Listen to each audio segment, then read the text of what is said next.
नमस्कार, स्वागत है आपका आपके अपने चैनल न्यूज बेरी पे।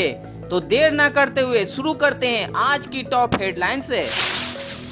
72 लाख के पार पहुंचा कोरोना संक्रमितों का आंकड़ा। पिछले 24 घंटे में आए 63,000 से भी ज्यादा नए मामले। 63 लाख लोग हो चुके हैं कोरोना से ठीक। वहीं पिछले 24 घंटे में 73,000 से भी ज्यादा लोग हो चुके हैं कोरोना से ठीक। बात करें मौत की तो अब तक 1,10,000 लोगों की हो चुकी है कोरोना से मौत। पिछले 24 घंटे में 700 से भी ज्यादा लोगों की हो चुकी है कोरोना से डेथ। इमरान खान के सलाहकार ने कहा, भारत ने पाकिस्तान को बातचीत की इच्छा के साथ भेजा संदेश। बताते चले कि भारत चीन के बीच जारी गतिरोध के बीच पाकिस्तान के प्रधानमंत्री इमरान खान के राष्ट्रीय सुरक्षा मुद्दों के सलाहकार ने कहा है कि भारत ने बातचीत की इच्छा जताई है।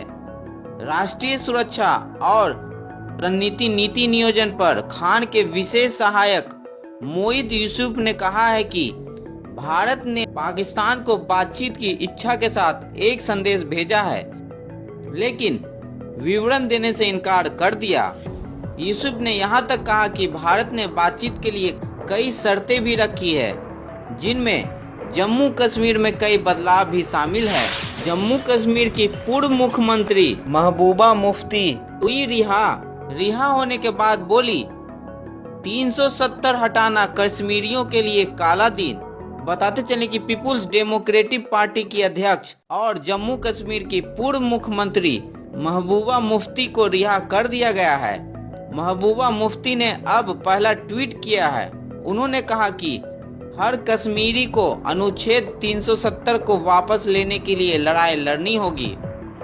आपको बताते चले कि जम्मू कश्मीर से 5 अगस्त 2019 को आर्टिकल 370 के प्रावधानों को हटाने के साथ ही महबूबा मुफ्ती को PSA के तहत हिरासत में ले लिया गया था। तब से अब तक उनकी हिरासत की अवधि लगातार बढ़ाई जा रही थी। 14 महीने और 8 दिन बाद कल मंगलवार को जम्मू कश्मीर प्रशासन ने उन्हें रिहा करने का फैसला किया। Star footballer Cristiano Ronaldo corona संक्रमित। बताते चले कि पुर्तगाल के star footballer Cristiano Ronaldo corona positive पाए गए हैं। पुर्तगाली फुटबॉल महासंघ ने इस बात की जानकारी दी है।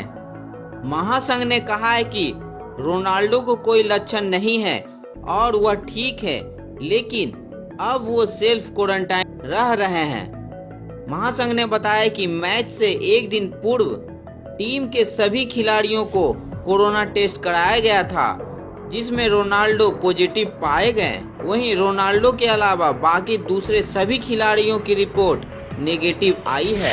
महाराष्ट्र के राज्यपाल द्वारा उद्धव ठाकरे पर सेकुलर तंज किए जाने को लेकर शरद पवार ने PM मोदी को लिखी चिट्ठी। बताते चले कि महाराष्ट्र के राज्यपाल भगत सिंह कोश्यारी द्वारा उद्धव ठाकरे पर सेकुलर तंज किए जाने को लेकर NCP प्रमुख शरद पवार ने PM मोदी को चिट्ठी लिखी है। उनका कहना है कि वह राज्यपाल द्वारा इस्तेमाल की गई भाषा पर हैरान और आश्चर्यचकित हैं। इसके साथ ही आपको बताते चले कि महाराष्ट्र के राज्यपाल ने मुख्यमंत्री उद्धव सिंह ठाकरे को धार्मिक स्थल खोलने को लेकर एक पत्र लिखा था, जिस पर विवाद शुरू हो गया। दरअसल भारतीय जनता पार्टी राज्य भर में मंदिर खोलने के लिए सांकेतिक भूख हड़ताल कर रही है। इस पर राज्यपाल ने अपने पत्र में मुख्यमंत्री के हिंदुत्व पर सवाल उठाए थे और पूछा था कि क्या आप अचानक से सेकुलर हो गए हैं। इस पर मुख्यमंत्री कार्यालय की ओर से एक जवाब भेजा गया, जिसमें उद्धव ठाकरे ने कहा है कि हिंदुत्व का उल्लेख करना गलत है। हिंदुत्व के लिए मुझे आपके सर्टिफिकेट की जरूरत नहीं है। हाथरस केस मामले में हाईकोर्ट ने कहा, पीड़िता कम से कम धार्मिक रीति रिवाजों के अनुसार अंतिम संस्कार की हकदार थी। बताते चले कि हाथरस मामले को लेकर इलाहाबाद हाईकोर्ट ने कहा है कि पीड़िता कम से कम धार्मिक रीति रिवाजों के अनुसार अंतिम संस्कार की हकदार थी। इलाहाबाद हाई कोर्ट की लखनऊ पीठ ने सोमवार की सुनवाई के बाद आज अपने आदेश में कहा कि किसी को भी पीड़िता के चरित्र हनन के प्रयास में शामिल नहीं होना चाहिए। ठीक उसी तरह जैसे कि आरोपियों को निष्पक्ष सुनवाई के पहले दोषी ठहराया नहीं जाना चाहिए। कोर्ट ने हाथरस मामले में स्वतः संज्ञान लिया है। अदालत यूपी के हाथरस के एक गांव में 20 साल की दलित युवती के साथ गैंग रेप और बर्बर तरीके से टॉर्चर के मामले पर सुनवाई कर रही है। युवती की बाद में दिल्ली के अस्पताल में मौत हो गई थी। भारत चीन सीमा विवाद के बीच चीन ने कहा भारत ने गैर कानूनी तरीके से लद्दाख को केंद्र शासित प्रदेश बनाया। बताते चले कि रक्षा मंत्री राजनाथ सिंह की ओर से सीमा के नजदीक 44 नए ब्रिज खोले जाने को लेकर चीन ने तीखी प्रतिक्रिया दी है। चीन ने कहा है कि वह लद्दाख को केंद्र शासित क्षेत्र के रूप में मान्यता नहीं देता है और इसे भारत ने अवैध रूप से स्थापित किया है। चीन ने यह भी कहा है कि वह क्षेत्र में इंफ्रास्ट्रक्चर निर्माण का विरोध करता है। इसके साथ ही चीन के विदेश मंत्रालय के प्रवक्ता ने सीमा पर इंफ्रास्ट्रक्चर डेवलपमेंट को दोनों पक्षों के बीच तनाव का प्रमुख कारण बताया है।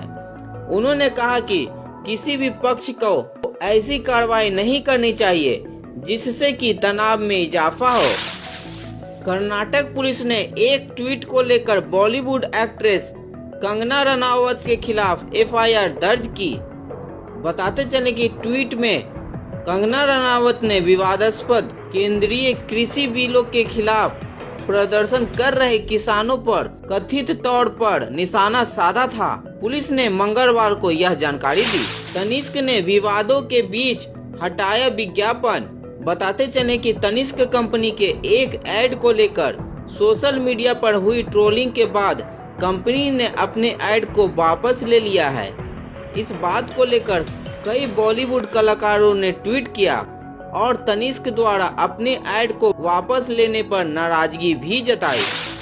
केंद्र सरकार ने 20 राज्यों को GST क्षतिपूर्ति के लिए कर्ज लेकर 68,825 करोड़ रुपए जुटाने को मंजूरी दी। बताते चले कि केंद्र ने मंगलवार को 20 राज्यों को GST राजस्व में कमी को पूरा करने के लिए खुले बाजार से 68,825 करोड़ रुपए की उधारी लेने की मंजूरी दे दी है। इसके साथ ही आपको बताते चले कि GST परिषद की सोमवार को ही बैठक में आने वाले समय में GST संग्रह में कमी को पूरा करने के लिए केंद्र के राज्यों से कर्ज लेने के प्रावधान पर कोई सहमति नहीं बन पाई। बिहार में बीजेपी के बाद अब JDU ने भी अपने बागियों को पार्टी से निकाला। ददन पहलवान समेत 15 नेता निष्कासित। बताते चले कि बिहार में NDA में शामिल मुख्यमंत्री नीतीश कुमार की पार्टी JDU ने मंगलवार को पार्टी विरोधी कार्य करने वाले 15 नेताओं को पार्टी की प्राथमिक सदस्यता से निलंबित करते हुए 6 वर्ष के लिए दल से निष्कासित कर दिया है। बिहार के बक्सर में महिला के साथ रेप, एक अभियुक्त गिरफ्तार। बताते चले कि पुलिस के मुताबिक मेडिकल रिपोर्ट में यह स्पष्ट हो चुका है कि महिला के साथ दुष्कर्म किया गया है। NDA की दोस्ती में आई दरार, बीजेपी के खिलाफ LJP ने उतारा उम्मीदवार। बताते चले कि LJP के राष्ट्रीय अध्यक्ष चिराग पासवान JDU और CM नीतीश कुमार का विरोध कर रहे हैं। उन्होंने नारा भी दिया है कि मोदी से बैर नहीं और नीतीश कुमार की खैर नहीं। ऐसे में कयास भी लगाए जा रहे थे कि चिराग पासवान जिस तरह से दोस्ताना बयान दे रहे हैं वो बीजेपी के खिलाफ चुनाव में प्रत्याशी नहीं उतारेंगे। लेकिन रोसड़ा से LJP के चुनाव लड़ने की खबर के बाद इन चर्चाओं पर विराम लग गया है। NDA गठबंधन से अलग होने के बाद LJP ने रोसड़ा विधानसभा से बीजेपी के खिलाफ अपने उम्मीदवार के नाम का ऐलान कर दिया है। चिराग पासवान के चचेरे भाई कृष्ण राज को एलजेपी ने यहां से टिकट दिया है। जीएसटी मुआवजे को लेकर सुप्रीम कोर्ट जाएगा केरल। बताते चले कि जीएसटी मुआवजे को लेकर एक हफ्ते में 2 बार जीएसटी काउंसिल की बैठक हो चुकी है और दोनों ही बैठकों में सभी राज्यों और केंद्र सरकार के बीच सहमति नहीं बन पाई है। यूपी में 3 सगी बहनों पर एसिड फेंकने वाला आरोपी पुलिस मुठभेड़ के बाद गिरफ्तार। बताते चले कि उत्तर प्रदेश के गोंडा जिले में परसपुर थाना क्षेत्र के पसका गांव में 3 सगी बहनों पर एसिड फेंकने वाले आरोपी को पुलिस मुठभेड़ के बाद गिरफ्तार कर लिया गया है। आईएमएफ का अनुमान 2020 में भारतीय अर्थव्यवस्था में आएगी 10.3% की गिरावट, लेकिन 2021 में आएगा जबरदस्त उछाल। बताते चले कि आईएमएफ की रिपोर्ट में कहा गया है कि अर्थव्यवस्था के 2020 में 10.3% घटने का अनुमान है, जबकि 2021 में इसमें 8.8% वृद्धि के साथ बड़ा उछाल आएगा। इससे पहले 2019 में भारत की आर्थिक वृद्धि दर 4.2% रही। पिछले सप्ताह विश्व बैंक ने कहा कि भारत की जीडीपी इस वित्तीय वर्ष में 9.6% घटेगी। ईपीएफओ ने शिकायतों के समाधान के लिए शुरू की व्हाट्सएप हेल्पलाइन सेवा।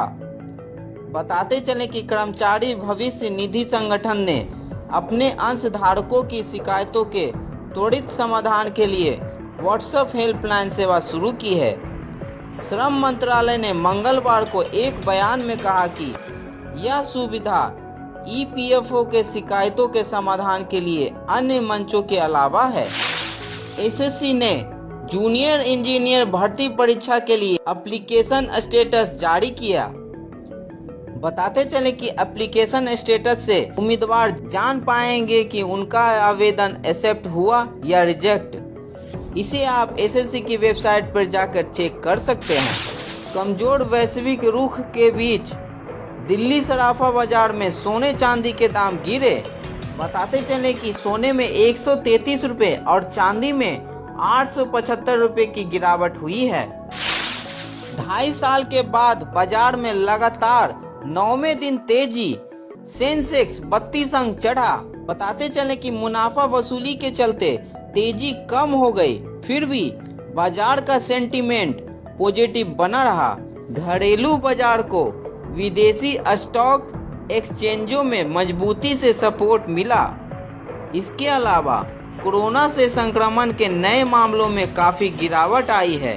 यह बाजार के लिए अच्छी खबर है। कल आईपीएल टी20 में चेन्नई ने हैदराबाद को 20 रनों से हराया। बताते चले कि दुबई में मंगलवार को खेले गए मैच में महेंद्र सिंह धोनी की अगुवाई वाली चेन्नई सुपर किंग्स ने हैदराबाद को 20 रन से हरा दिया।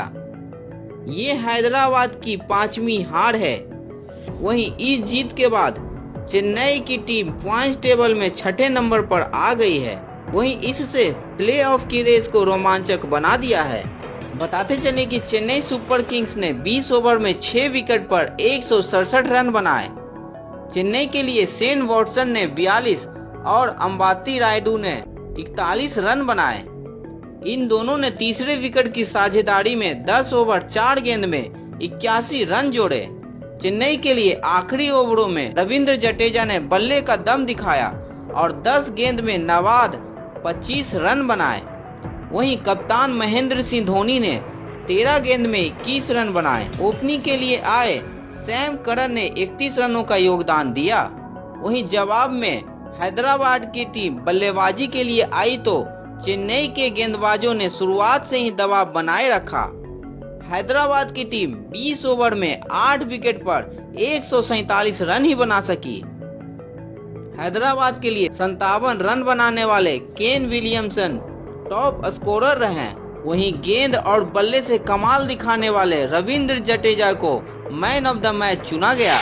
आज आईपीएल टी20 में दिल्ली का मुकाबला राजस्थान से। दोनों ही टीमों ने 7-7 मैच खेले हैं, जिसमें से दिल्ली ने 5 मैच जीते हैं वहीं राजस्थान ने सिर्फ 3 जीत दर्ज की है। बात करें पॉइंट्स टेबल की तो पॉइंट्स टेबल में दिल्ली अभी सेकंड नंबर पे है, वहीं राजस्थान 7वें स्थान पे काबिज है। तो इस मैच को जीतकर राजस्थान पॉइंट्स टेबल में ऊपर आना चाहेगी, वहीं दिल्ली इस मैच को जीतकर पॉइंट्स टेबल में टॉप पे आना चाहेगी। इस मैच का सीधा प्रसारण शाम के 7:30 बजे से स्टार स्पोर्ट्स और डिज्नी हॉटस्टार पर देखा जा सकता है। दोस्तों, आज के वीडियो में इतना ही। उम्मीद करता हूं कि आपको वीडियो पसंद आया होगा। पसंद आया है तो वीडियो को लाइक और साथ ही चैनल को सब्सक्राइब करना बिल्कुल भी ना भूलें। तो कल फिर मिलता हूं मैं आपसे ताजा तरीन खबरों के साथ। तब तक के लिए दीजिए अपने दोस्त को इजाजत। नमस्कार।